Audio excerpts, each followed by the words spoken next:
Hey guys, this is Abhishek from gadgetsjuice.com, and right now I'm in a park, and this is the best time to actually do the review of the Sony Xperia Z3 which I have with me.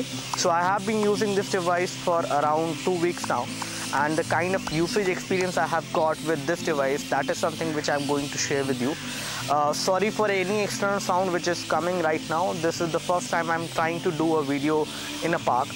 This is a very open kind of environment where I can actually talk about this particular device with my fresh thoughts. So talking about the device, let's talk about the Sony Xperia Z3 which we have with us. This device is going to come in India on 25th of September, and on that day it will get launched in India. I have been using this device for around 2 weeks now, and I'm pretty happy with the overall performance of this particular device. So let's talk about the device specification first of all, and then I will share all those inputs which I have gathered over time when I reviewed this phone. So firstly, talking about the Xperia Z3, it comes with Snapdragon 801 quad-core chipset, and we have a quad-core processor on this device. 3 GB of RAM it has, which is fairly good to actually do different kind of graphic intensive tasks as well over time, and I did not face any issue with the device.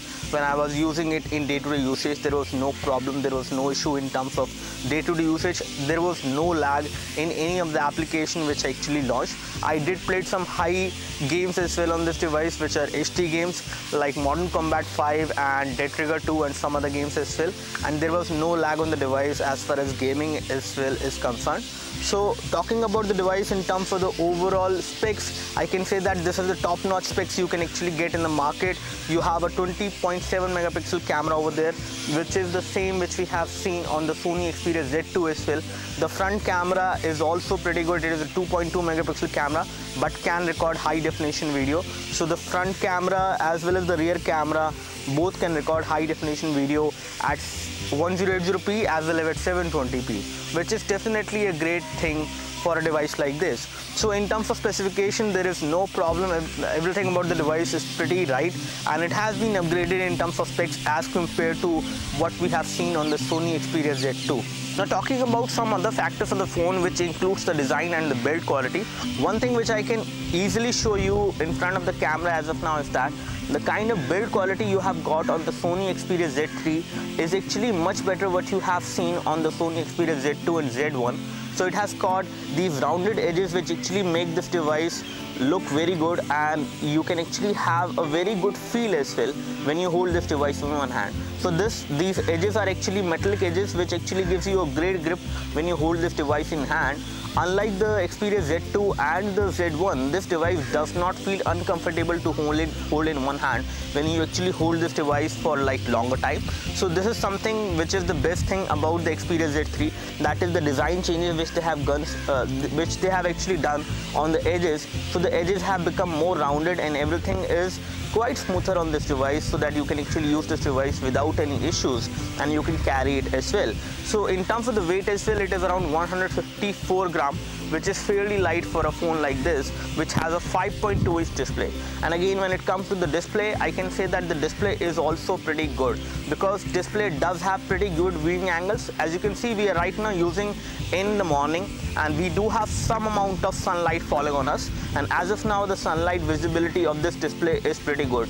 Viewing angles are really good. You can actually see the display in sunlight as well as in daylight on this device, which is definitely a great improvement over the Z1 and Z2 which we have seen earlier.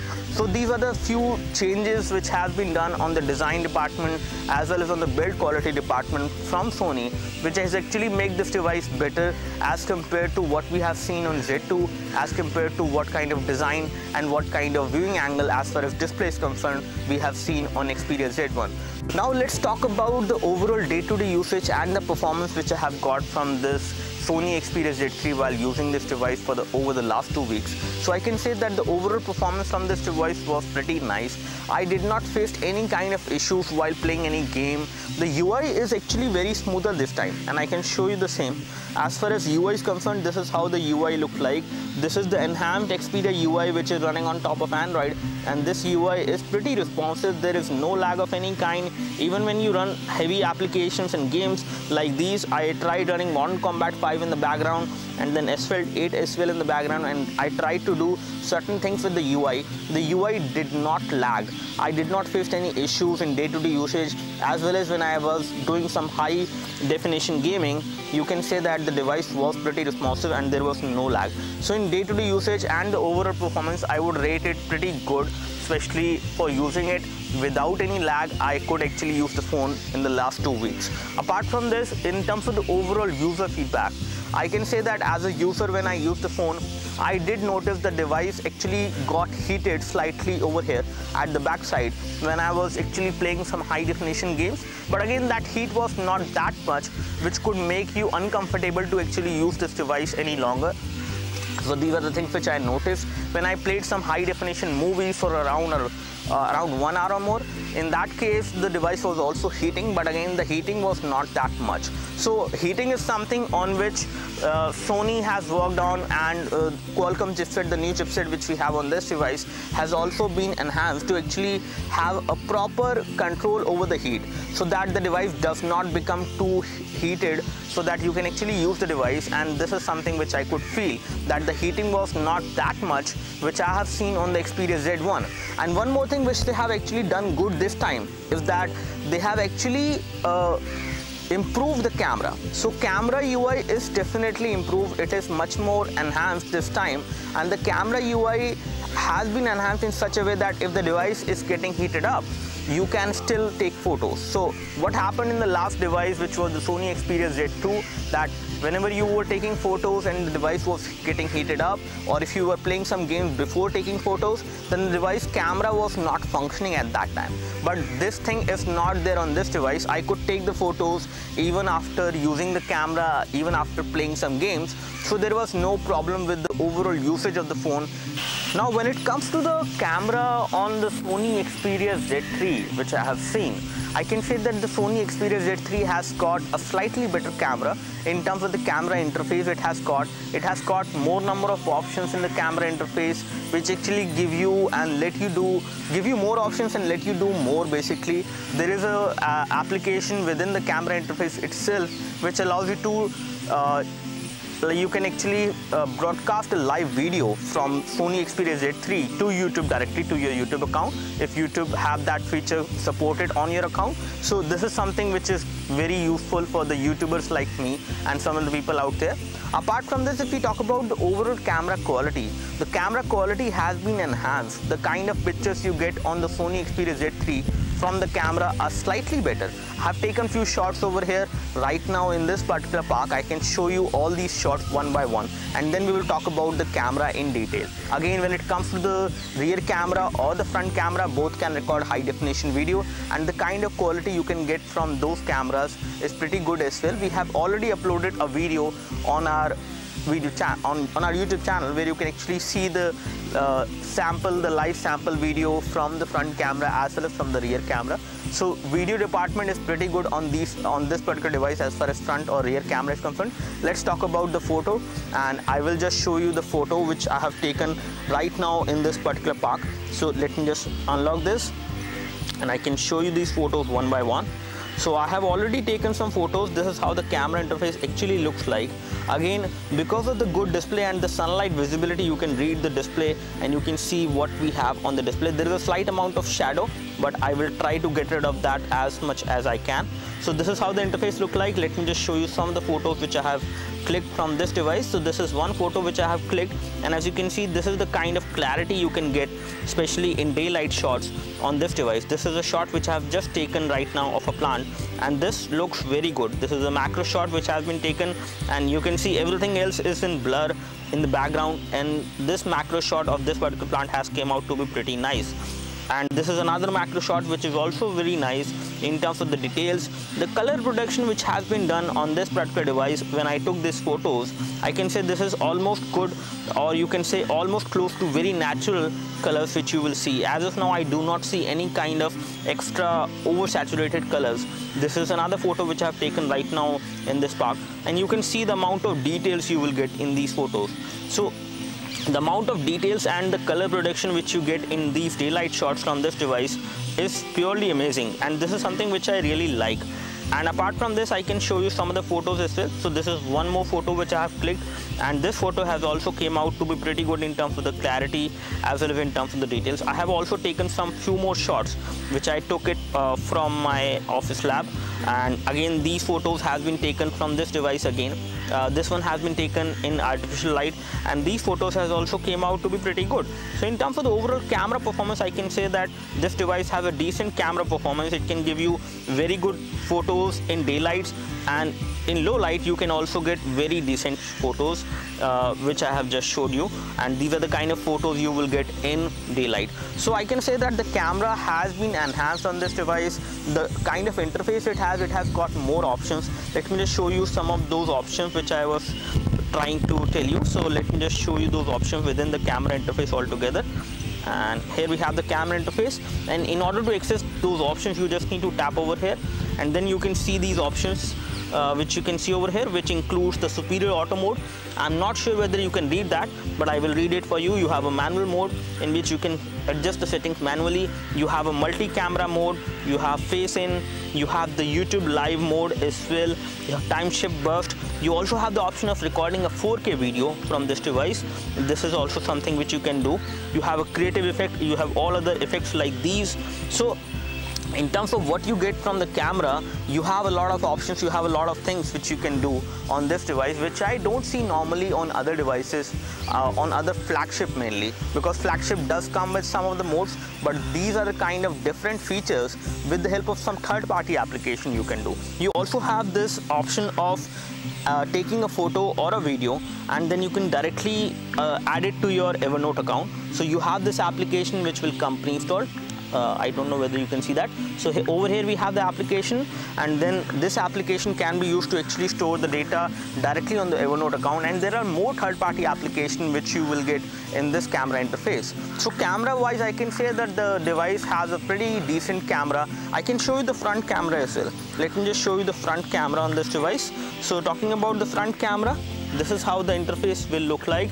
Okay. And this is the kind of setup which I have, a very simple minimal setup. So the front camera on this device is pretty good. As you can see, we have sun right now in front of the camera, in front of this particular device, and the front camera is on. Still I can see what I'm showing over here on the display. I can read that on the display itself, that there is something which is there, which is being recorded as a subject. Even when there is a lot of light which is falling directly on this device, this is something which I really like, and that is why the front camera is good enough. Even when a good amount of light is coming from the same direction, or you can say it is coming from the opposite direction in which the camera is, so that this is how things can be controlled on this device. So in all, I can say that the camera has been enhanced on this device, the design has been improved, the build quality has been improved, the overall form factor of the device has become much better. Again, it feels slightly lighter than the Xperia Z1 and the Z2 as well. Again, I'm not sure the exact difference, but it does feel very light, it does feel very easy to carry. You do have glass which is being used at the back side, and the front glass is also there. The front glass has Corning Gorilla Glass 3 protection. So in order to conclude this review, I can say a few things about the Xperia Z3 in final. That is, the Xperia Z3 has become better in terms of the overall form factor. It has become easy to hold in one hand. It has become better in terms of the overall weight as well. It does not feel very light.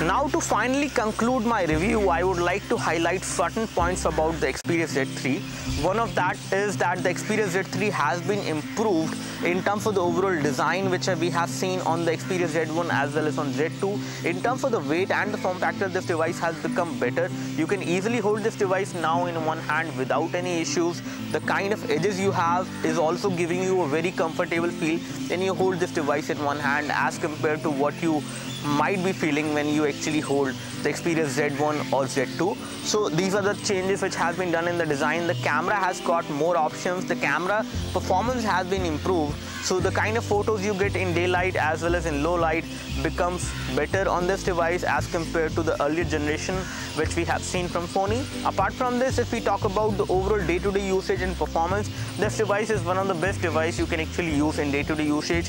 One more thing which I really like about this device is the loudspeakers. So loudspeakers are actually at the top on the front, over here and over here. There are two loudspeakers on this device which are fairly loud, much louder than any other loudspeaker which I have seen. I'm yet to compare it with the HTC Boom found later on, but I can say that this device has one of the loudest loudspeaker as of now in the market, and we will test that more. So till now I can say that this is a pretty good device. In case you are considering a premium smartphone from Sony, you can always go for Xperia Z3. In case you are considering something top-notch in terms of hardware specification, you can always go for Xperia Z3. In case you believe in Sony and you would like to have a better phone than Xperia Z2 and Z1 which you have seen earlier, you can always go for the Xperia Z3.